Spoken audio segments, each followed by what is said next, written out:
Hello and welcome to the lecture that you've all been waiting for. It's Dirt, the lecture, and it's not going to be a super short one because there's a lot of slides because it's a super fascinating topic. And I joke, but it is actually a super important topic, so we're going to go into it. Here is just how much we've been using of our land over time, and you can see right about when the human population started exploding, so did our use of the available land on Earth. And when you look at it, though, you have to talk about something called arable land, which is the land capable of growing crops. So you can see that of all the land, so 71% not drawn to scale is ocean. You take the percent that is land, and then you take that percent that is habitable land, and that would be considered the arable land. And then you look at how much of that, and most of it anyway, how much of that is being used for agriculture versus livestock, et cetera. And so it's a limited resource on planet Earth, and it's something I think that doesn't get enough attention. Over time, we have been increasing the amount of arable land as we've gained things like irrigation techniques and et cetera that have turned areas that would previously not have been able to grow crops. If we can get them water, they can. At the same time, though, the arable land per person has been decreasing because of the increase in population. Why should we care about dirt? Besides being able to grow food in it, it can also clean things, clean the water that runs through it. So it can clean water that percolates into it physically by going through the pores. Chemically, those dirt particles can react and help trap some of the contaminants. And then biologically, the microbes that live in the dirt can help break down those whatever toxic materials you're talking about. And then you don't have this one in your notes, but there's also some evidence that dirt actually is an antidepressant, that there's microbes in the soil that can make you happy. And personally, I find this to be true. I don't know if it's due to microbes or just that I enjoy the peace of being out in my garden, but I find that usually gardening is a pick-me-up. So how do we form it? I'm a geologist, and I told you this is the least part, or not the part that got me into geology, because literally you take rock and you break it down. You can also carry it in from other places through wind or water transport, mostly water transport. When you break it down, though, it's not really called dirt yet, it's called sediment. Sediment is just broken down rock. But if you start mixing it with all the organic matter, all the biological processes that go on, and then you can start having something called a soil. So what affects it? So bringing in some of those things, obviously the parent rock, whatever it is you're breaking down, the topography, which is going to affect where stuff is stripped away and where it's deposited through wind and water action.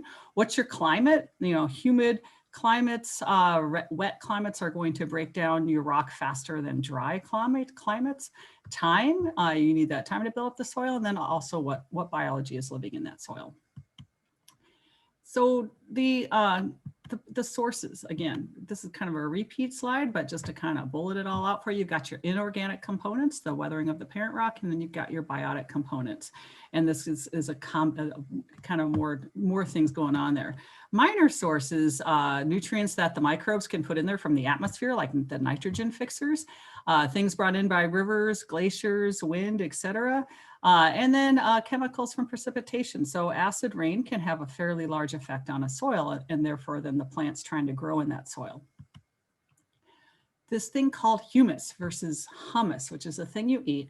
Humus is the decomposed organic material in soil. It's usually like dark brown or black, and generally you can tell a nice rich soil because it's really dark, and a lot of that's going to be the humus. If you have a very pale brown soil, it's probably fairly nutrient poor. And not a whole lot of organic matter. So when you classify things, it's the same way that we classify rocks based on, a sandstone is made up of sand particles. We classify soils based on their size too. So your very finest size is clay, and you can't feel, if you play with clay in an art class, you're not going to feel the clay particles between your fingers. Silt, it's hard to feel, but you can feel it as grit on your teeth. And whenever geology professors asked me to eat rock, I always refused, but I guess you can feel it as grit. Sand, you're probably pretty familiar with, and then gravel and on up. So really, for soil, we don't really get above the gravel size for descriptions. how do we, those three basic categories, clay, sand, and silt, we generally, gravel's not usually part of it either. Well, you can put those three things on a triangle, and this seems pretty complicated at first, but it's really pretty easy, is that each corner represents 100% of that material. So this is 100% silt over here, 100% clay at the top, and 100% sand over here on the left. And then you can figure out the composition of any type of soil based on their relative percentages. And I'm going to walk you through this on the next slide. A loam is pretty much an even composition of all of them. It's got less clay because generally you get too much clay in a soil and they just call it clay. But a loam is a nice mixture, and it's generally considered the best for growing crops because it's got that perfect balance between aeration and water retention. So, and we'll talk about more about that coming up. So how do we classify it? Let's say that you have a soil that is 20% clay, 70% silt, and 10% sand. First, you would say, okay, if this is 100% clay, then 20%, you come up from the bottom of the triangle opposite the clay triangle and come up by tens. So 10, 20% would put you right there. If it's 70% silt, and this is your 100% silt corner down here, you would come up seven lines or 10% each from the bottom of the silt triangle, which starts over there on the left, and it would fall right there. Now you can see right there at where they cross, that's probably your soil, but just as a check, do the third one too. 10% sand, this is your sand corner over here. Down here along the base of the triangle, opposite the sand peak, would be 0% sand. So come up one line from that and you have 10% sand, and they all cross there at the same place. So this would be called a silty loam. And it's really that easy. People get confused because they're like triangular graphs, and I'm like, no, really, they're not too hard. And you'll get some practice in class. Now, if we were in class, we would also be doing having you squeeze. You can actually classify using a squeeze test to see how well it hangs together. You know that clay is going to be able to form nice ropes. That's why you can make those rope pots out of it. As you get more and more sand, it's just going to crumble. So there's a field test you can do too, but we're not doing a soil lab because we're in a pandemic and stuck at home. Why is this all important to classify based on grain size? It has a lot to do with whether or not it's going to hold water and whether or not the water can even get in. So there are different pore spaces. The larger the particles, the larger the pore spaces are going to be. One of the reasons why water runs through sand so easily is that the pore spaces are pretty large because the sand particles are pretty large versus clay particles are so small that the spaces between them are so small, and the water has a hard time getting through. And it's going to be also the same thing for how much air can be in there. So why is aeration so important to a soil? The roots actually need to perform cellular respiration too, not just the leaves of the plant. So normally we tend to think about plants as just being the part above the ground, but the part below the ground is probably just as important, if not more important.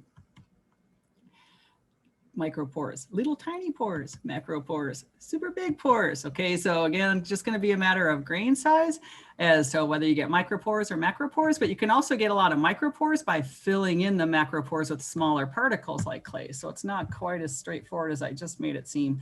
But you can also see if you're trying to get water to infiltrate into those soils, water will sit right on top of clay and just not soak in very well. And in the Puget Sound region, we have a layer of clay that was left behind by the last glaciers when they were glacial lakes. And then we have sand sitting on top of that. And this is where landslides tend to happen along our coast if you live in Magnolia or along Whidbey Island, et cetera, because the water goes right through the sandy stuff, hits that layer of clay, just kind of sits there and then lubricates it when we get lots of rain, and you can get your big landslides. Tends to close down our train tracks along the coast quite often. All right, so this is kind of a great summary slide. If you needed to go back during a test or something, this is the slide you want. So water infiltrating capacity, gonna be bad with clay due to all those micropores. Water holding, once it's in there, it's gonna be in there. Your clay in your class, if you're taking pottery, is gonna stay wet for a long time as long as you don't let it dry out. It's just that that water's not gonna come out too easily. Gonna have poor aeration though. So things tend to not grow too well in a soil that's got too much clay. Sand, gonna have great, you can like pour, I used to always be amazed as a kid pouring water, like buckets of water on sand at a beach, be like, where'd it go? It like disappeared like magic. Great infiltrating capacity, bad water holding. Remember, and it says nutrient holding capacity along with that. So if you can't hold the water, you're not gonna be able to hold those nutrients in there either. It's gonna wash all those nutrients away. And then very good aeration though. Often they tell you to mix sand in with soils if they, to get good aeration. And then again, that loam, pretty good for everything. Why is the loam better than the silt? You know, silty is just, again, you kind of want that balance between the three to get those different size particles throughout your soil. All right, and then just realize that I kind of mentioned it already, but haven't said it explicitly, that it's an inverse relationship between the ability of a soil for the water to get in versus the ability of the soil to be able to hold the water. So again, sand, that water is going to get in super easily, but it's also going to run out super easily. Clay, it's not going to get in very well, but then once it's in, it's not going to come out. So the best soils then are going to be the ones that kind of are in that in between, can balance all those factors. Where are those soils? Okay, so these are drainage classes map across the country. And you could probably pretty much guess that. It says very poorly drained. Florida's kind of swampy. A lot of our coastlines are going to have pretty saturated soils that aren't going to drain. Wow, look at this along the Mississippi River too. Surprise, surprise. No, so that should make sense. Where are we going to have super well-drained soils, or we have super sandy soils out here in the desert? So this map, you can kind of break it down into parts, but most of it, I don't know why this part is excessively drained. I don't know much about Nebraska, but in general, we're kind of in that, you know, in between category for soil drainage. Let's move along into then how do we classify layers? And so we've been talking about soil, which is that very upper layer. On top of that, if you ever go in the woods and you got a bunch of leaf and stuff sitting on top of your dirt, that would be called the O horizon, which is literally just all the organic stuff sitting on top, but not really mixed into the soil. Underneath that, you're going to have the A horizon. This is your topsoil, the stuff that's going to be richest in nutrients, broken down organic matter, anchored by vegetation, and it's where your plants are going to want to grow. Underneath that, not always present, is called the E horizon for alluviation layer. Like, that's a big word. So I just think of it as the leachate layer, where if you are going to be leaching nutrients out, they can sometimes settle in the layer. You can see it right there. Often it's a different color. B is going to be the subsoil, not so great. So if you have a lot of construction in an area and they like take all the soil off to try to build your house, and then sometimes they don't really put it back and you just try to grow grass on the stuff that's left, you're trying to grow grass in subsoil, it's not going to be super great. And then the C horizon is kind of broken up rock, and then the R horizon, R is for rock, which is one I get better than alluviation layer. Here's just a picture of a cool layered soil. And you can, when you take a soil core, if you have a road cut or something too, you can usually see these layers and make them out if you know what you're looking at, if you're a soil scientist. You've seen this one before, that all plants need nutrients. So we're going to talk about why do we care about soils? Because we want to grow, we need to be able to eat. So we need to grow our things in soil. So just a reminder that all of our nutrients are coming from the soil, except for carbon, which we get, even water comes through the soil. Carbon is the only nutrient that we get through the air. So when you buy, let's say your soil's bad, we actually have pretty bad soils in the Pacific Northwest, then you're going to need to put some fertilizer down. So depending on what your crop needs, and you can look, there's charts that'll tell you these things, you can buy fertilizer. And usually they'll come with 3 different categories, which the NPK ratio, this looks like another P, but that's potassium for potash. Potassium symbol is K. So the NPK category, this would be an all-around fertilizer, give you a little bit of everything, but you might need different varieties depending on what it is you're trying to grow. So fertilizer use, if you look at it over time, like really kind of ramped it up pretty hugely, and these have different time scales on here, and I have a hard time finding good updated graphs for this. I tried. Fertilizers can replace nutrients, but they can't do everything that a naturally home developed soil can do. So other things that you do to damage your soil, like compacting it with big farm equipment, salinization, which we'll talk about coming up, you're not going to fix that with fertilizers. So fertilizers are great, but to put the nutrients back in, but they can't fully fix a damaged soil. If you look at us, just kind of note that we've been kind of level on the amount of fertilizers we use since about 1980. So, and we'll talk a little bit about why coming up. The other bad thing about fertilizers is that they're super energy intensive. There's this Haber-Bosch process, which we learned about earlier in the year with nutrient cycles, super energy intensive. That its creation was a little bit of a strange story. You can have those fertilizers, they're not going to be incorporated into the soil as well, so they can run off and cause eutrophication in local water bodies. And then not only will the energy intensive contribute to greenhouse gases, but the nitrogen can also, nitrous oxide can become a greenhouse gas too. So when you look at who's producing it, China has really ramped up their fertilizer production. So the other thing that we often look at in soils is the pH. And you think about pH as being neutral being a 7. So anything below 7 is acidic, anything over 7 is alkaline. But it turns out if you look at this little chart over down here in the lower right, there's a pretty good range that most nutrients will stay in the soil. And if the nutrient says nutrient availability, if they'll stay in the soil, that means that your plants can probably grow in that soil. So acidic, once you get too acid though, those nutrients are going to get leached out. They're going to dissolve and get carried off with your groundwater. So you can fix that. You can neutralize an acid with a base, and lime, which is otherwise known as calcium carbonate, thus limestone, can be added to make your soils less acidic. We tend to have somewhat acidic soils in the Pacific Northwest, and so I've been told various gardening classes to add lime to my soil. You can also have soils that are too alkaline, and they also, once you get too up on the too highly alkaline side, they will also decrease your nutrient availability. So if that's the case, and certain plants really do like an acidic soil, you can add, there's fertilizers that have sulfur. So like rhododendrons and some of your berries really love an acidic soil, and so that you can actually buy fertilizer that has sulfur in it, and it will make your soil more acidic. All right, so when I just kind of mentioned our soils in our area, here we are. We have fairly acidic soils in our area. And you can look across the country to see what kind of different soils happen where. But what's interesting to me is that you think about what's native in our area, which are evergreen trees and berries. These are more crops, but when we look at other charts that show all kinds of plants, what likes acidic soils are evergreen trees and berries. And so growing blueberries in your yard, we are great. And that's why all of our native trees are mostly evergreens. But if you're going to be growing crops again, and you're going to be wanting to grow something that likes an acidic soil, and you live in an area that has very alkaline soil, you might have to do some amendments, add some fertilizers to your soil. All right, so this just kind of steps you through, and they put this on the AP test sometimes, that different kinds of soil, temperate deciduous, this would be like our eastern half of the United States, the temperate forests, etc. They generally have a mixture of humus and materials. You have a chart on your notes to fill out for this. Your coniferous forest soil, this is like our Pacific Northwest, thick acidic organic debris, which makes the soils more acidic. And then your grassland soils, this is why our heartland has such awesome farmland, because it has such a thick soil that is awesome. Very rich in humus and just great for growing crops. The grasses, native grasses actually have very deep roots and help with the breaking up and the creation of that soil. Our crops often do not, however.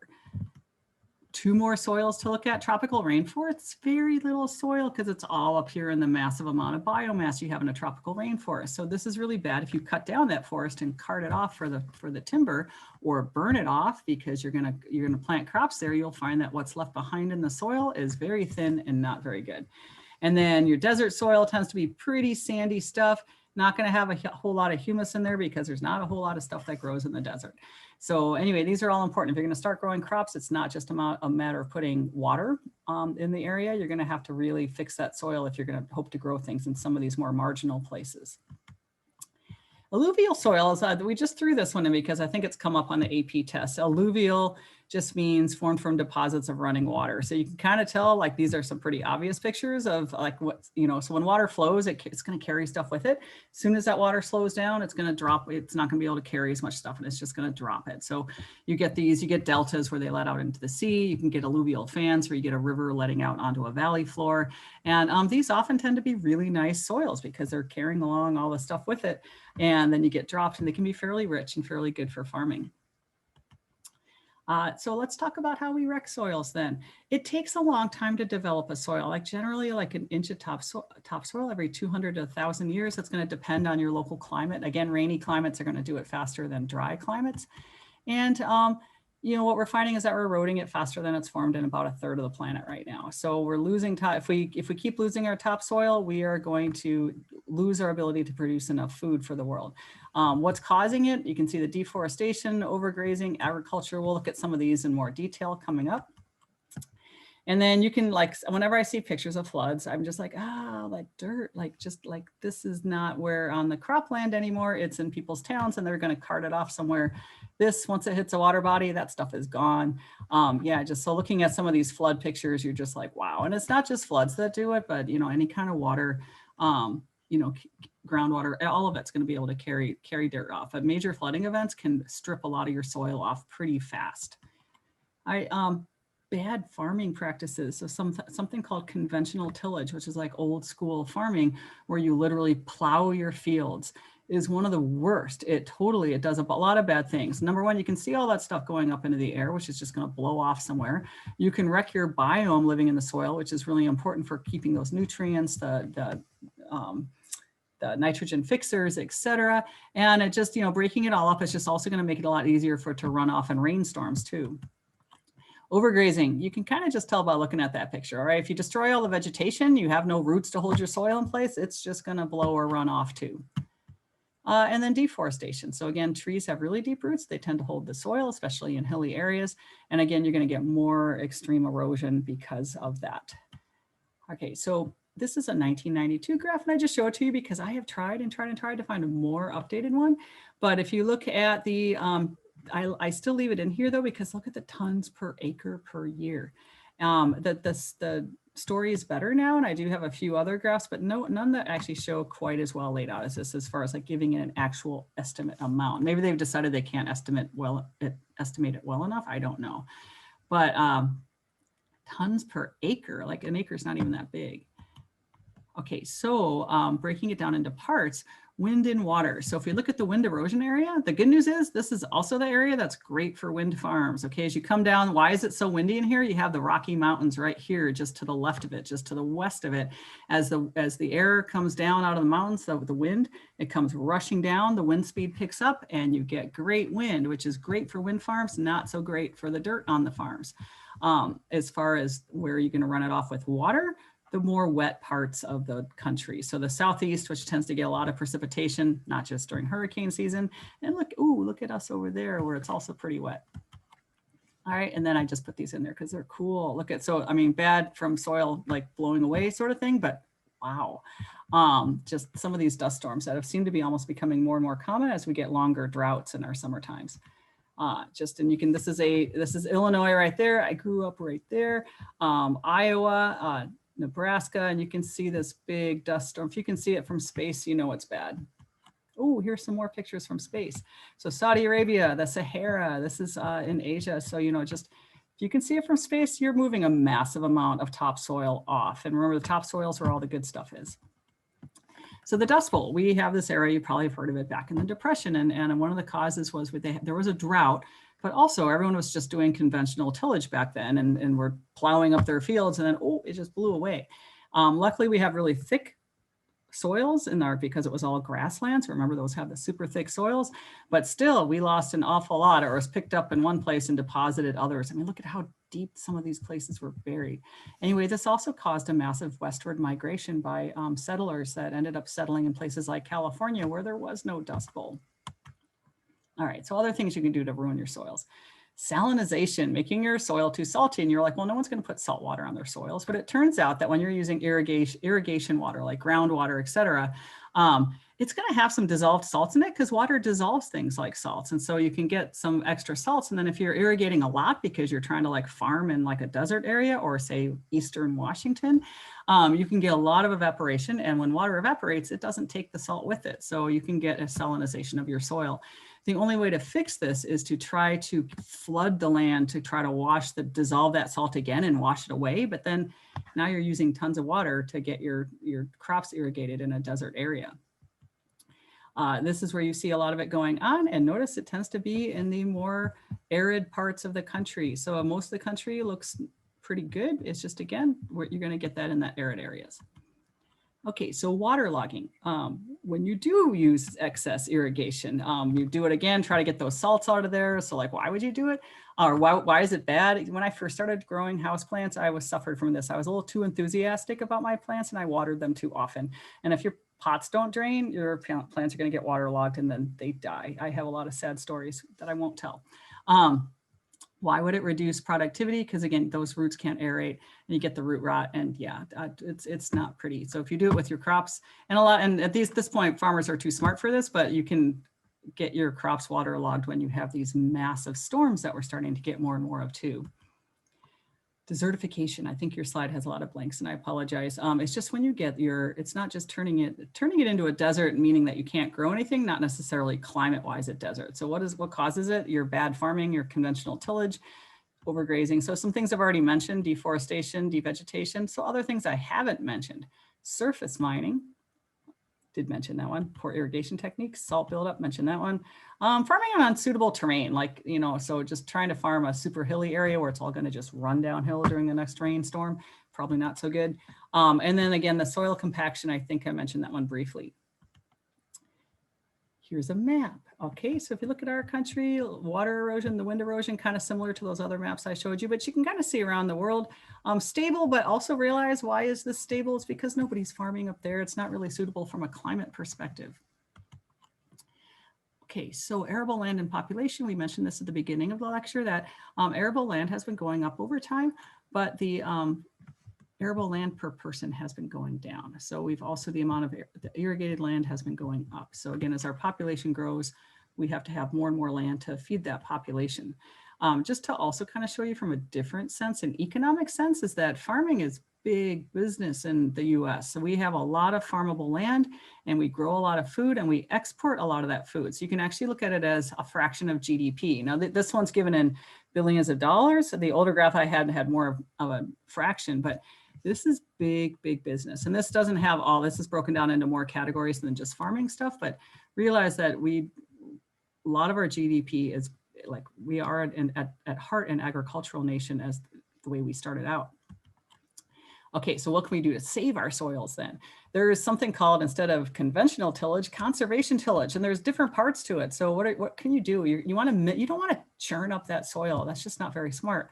So you're going to use special tillers, which loosen the subsurface without turning over the topsoil and that crops that might be sitting on it. So no-till methods that inject the seeds into the ground, and other things. And then maintaining, like leaving your crop residue behind. In fact, they're often recommending now, like, don't rake your leaves as long as they don't get too thick. Let them stay in the soil and on your grass, et cetera, and break down, because it'll re-fertilize your soil. But if you keep that crop residue there, it'll keep some of that erosion. It'll definitely keep the wind erosion down, and it'll help with the water erosion too. So look at how good we're doing with this. This is like really 60 to 90% are the brown areas. We have really come a long way. And this one's not even that recent a graph, but we've actually come a long way with getting farmers to do a better type of tilling.